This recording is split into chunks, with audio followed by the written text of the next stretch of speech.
All right, okay, Mr. Emmanuel.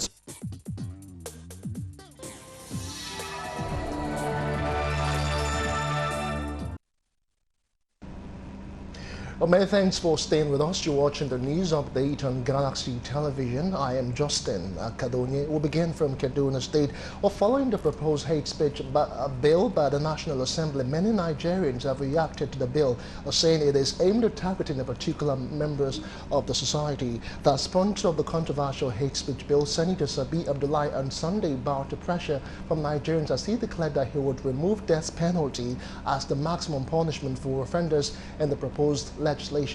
The former spokesperson for the Senate said the bill would undergo some fine-tuning to ensure that the clauses contained in its provisions to be passed into law reflect the views of Nigerians. Abdullahi, who insisted that hate speech had led to the deaths of many people, argued that the concept remained a major factor behind depression and suicide in the country. Well, we're now being joined by the Emmanuel Bonet. He is with the Aid Foundation as he joins us live from Kaduna in Kaduna State to talk more about this issue of hate speech. Good afternoon to you, Mr. Emmanuel. Many thanks for joining us on Galaxy News.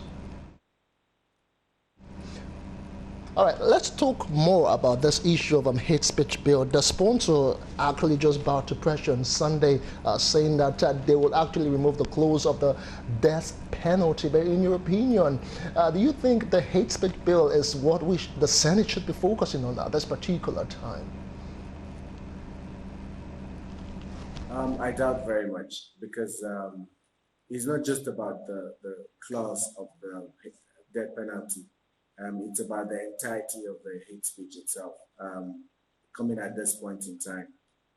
Nigerians would rather focus on something else. That is not to say that hate speech does not do any harm to our society, but considering the fact that whatever we're going to have in the provisions of this new bill already exists in some other laws in our country. I think that what the members of the National Assembly should be doing is to try to look at the provisions of those laws and try to perhaps strengthen it rather than look at bringing out a new law. For instance, how do you even define hate? What constitutes hate speech? It's a very difficult, it's a thin line for you to say when somebody is expressing his or her opinion about what he doesn't like about another person or another group, as against also going overboard where you have to try to incite violence. It's a very thin line. And so my fear is that this bill might end up causing more harm than the good it's supposed to bring in the first place. Still talking about that particular bill, let's look at the flip side of it, which is that of the social media angle. A lot of people believe that it is a way of gagging the social media and people who actually do most of their activities on social media. Haven't removed that particular clause of a death penalty for hate speech offenders. What about the issue of the social media entirely?